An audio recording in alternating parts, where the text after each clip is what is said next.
ይህ የትንቢት ድምጽ ፕሮግራም ነው። የትንቢት ድምጽ ፕሮግራማችን ነው። የተወደዳችሁ የክርስቶስ ተልእኮ ቤተክርስቲያን ቤተሰቦች፣ ይህ የትንቢት ድምጽ በሚል ርዕስ በየቀኑ የሚታወጅላችሁ የትንቢት ድምጽ ነው። ሰላም ለእናንተ ይሁን። ይህ የትንቢት ድምጽ የጥሞና ጊዜ ነው። አብረን እግዚአብሔርን ድምጽ እንሰማለን። የዛሬው ድምጽ ተግዳሮትህ ወደ ምስክርነት ይቀየራል የሚል ነው። ተግዳሮትህ ወደ ምስክርነት ይቀየራል። ተግዳሮትሽ ወደ ምስክርነት ይቀየራል። በምድር የሚኖሩ የሰው ልጆች ሁሉ የሚያልፉባቸው ተመሳሳይ የሆኑ የጋራ የህይወት ልምምዶች አሉ። ሐዋርያ ጳውሎስ ሲናገር ለሰው ሁሉ ከደረሰው በቀር ለእናንተ የተለየ የደረሰባችሁ ነገር የለም ይላል። እንደዚሁ ደግሞ ሰባኪው በመክብብ ምዕራፍ 3 ላይ የሰው ልጆችን ተመሳሳይ የሆነ እጣፋንታ ተቃራኒ የሆኑ ናቸው ግን ዘርዝሮ ይናገራል። ከምዕራፍ 3 ከቁጥር 1 እስከ 8 ስናይ ምን ይላል? ለሁሉ ዘመን አለው፣ ከሰማይ በታች ለሆነ ነገር ሁሉ ጊዜ አለው።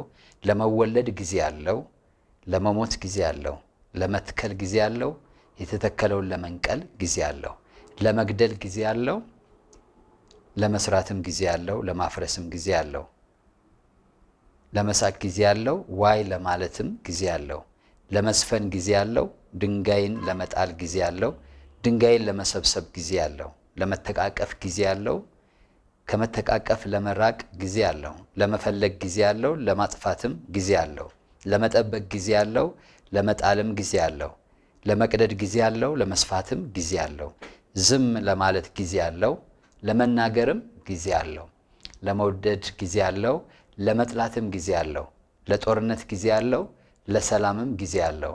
ለሰራተኛ የድካሙ ትርፍ ምንድነው ይላል። ይህ የሰዎች የተቃርኖ ህይወት ነው። አንድ ጊዜ ያገኛሉ፣ ሌላ ጊዜ ያጣሉ። ይህ ሁሉም ሰዎች ልምምድ ነው። ይወለዳሉ፣ ይሞታሉ። ነገር ግን አንዳንድ ሰዎች ከኖሩበት ወይም ከሰዎች የተለመደ ህይወት የተለየ ህይወትን የኖሩ ሰዎች በእግዚአብሔር ቃል እንመለከታለን። ማለትም አንዳንዶቹ ወደ ህይወታቸው የመጣውን ሁሉም ህብረተሰብ የተቀበለውንና አምኖ ያስተናገደውን ነገር በእግዚአብሔር ላይ ካላቸው እምነት የተነሳ የህይወታቸውን ተግዳሮት ወደ ምስክርነት የቀየሩ ሰዎችን እንመለከታለን። ለምሳሌ ሄኖክ ሰው ሁሉ ያየውን ሞት እርሱ አላየም። ሁሉም ሰው ይሞታል፣ ሄኖክ ግን አልሞተም። መጽሐፍ ቅዱስ ሲናገር በእምነት ተወሰደ ይላል። ሳራ በስተርጅና ልጅን ለመጸነስ የተለመደውን የሴቶችን የእርጅና ወግ አላየችም። ሴቶች ሁሉ ከተወሰነ እድሜ በኋላ የእርጅና ባህሪ ይታይባቸዋል። ሳራ ግን ያን በእምነቷ አልፈዋለች። የሙሴ ወላጆች ወንድ ሁሉ ይገደል ነበር በእነሱ ዘመን ወንድ ልጅ ሲወለድ እና ሁሉም ሰው በወንድ ልጁ መሞት ሐዘን ላይ ይቀመጥ ነበር። የሙሴ ቤተሰቦች ግን ሐዘን ላይ አልተቀመጡም። ልዩነት በእነሱ ህይወት ውስጥ ነበር። ማለትም ያ የመጣው ተግዳሮት ወደ ምስክርነት ተቀይሮላቸዋል። በህይወታችን ያለው ተግዳሮት ምንድነው? በህይወትህ ያለው ተግዳሮት ምንድነው? እግዚአብሔር ላንተ የደስታ ለእርሱ ደግሞ የክብር ምክንያት አድርጎ ይቀይረዋል። እነ የሙሴ ቤተሰቦች በነበሩበት ጊዜ እጅግ ከባድ ፈተና ነበር። ነገር ግን ለነሱ የደስታ ምክንያት አድርጎ ቀየረላቸው። ለሱ ደግሞ ክብር ሆነ። እግዚአብሔር ከተለመደው መንገድ ውጭ መንገድ እንዳለው ስታምን እግዚአብሔር ነገርህን ወደ ምስክርነት ይቀይረዋል። ያንተ ነገር በልዩነት መሰራት ይጀምራል። እግዚአብሔር ከተለመደው ውጭ መንገድ እንዳለው፣ ከተለመደው ውጭ አሰራር እንዳለው፣ ከተለመደው ውጭ መስራት የሚችል ከተለመደው መንገድ ውጭ መምጣት የሚችል አምላክ እንደሆነ ማመን ስንጀምር ያን ጊዜ በህይወታችን ልዩነት ይጀመራል። ሳራ በሴቶች የሚሆነው ልማድ አቁሞ ሳለ በእምነት ጸነሰች። ማንኛውም ሴት ከሆነ እድሜ በላይ ሁሉም ሴት መጸነስ አይችልም። ሳራ ግን እግዚአብሔር መንገድ እንዳለው አመነች።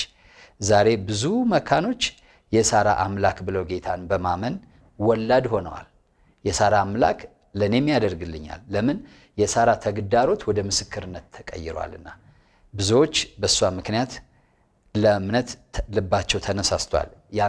ያንቺም ተግዳሮት በእግዚአብሔር ላይ ስንተው እግዚአብሔር አዲስ መንገድ እንዳለው ስታምን በተግዳሮት ውስጥ መውጫ መንገድ እንዳለው ስታምን ያን ጊዜ ለምስክርነት ይቀይረዋል። ባለንበት ተግዳሮት ውስጥ ጌታን ስናምነው ብዙዎችን ያሰጠመ አያሰጥመንም። ባለህበት ተግዳሮት ውስጥ ጌታን ስታምነው ብዙዎችን ያሰጠመ አያሰጥምህም። ያቃጠላቸው አያቃጥልህም። ልዩነትህ ልዩ ከሆነው ከአምላክ የተነሳ ነው። ስለዚህ በልዩነት መመላለስ ትችላለህ ማለት ነው። ሁሉን ሰው የሚያቃጥለው አያቃጥልህም። ሁሉን ሰው የሚያሰጥመው አያሰጥምህም። ሁሉን ሰው የሚሰብረው አይሰብርህም። ለምን? ካንተ ጋር ያለው እግዚአብሔር በልዩ መንገድ የሚሰራ አምላክ ስለሆነ። ክብር ለጌታ ይሁን። ስለዚህ ተግዳሮትህ ወደ ምስክርነት ይቀየራል። እጦትህ ወደ ሙላት ተቀይሮ ለእግዚአብሔር ክብር ያመጣል። በጌታ በኢየሱስ ስም በሕይወትህ ሆኗል።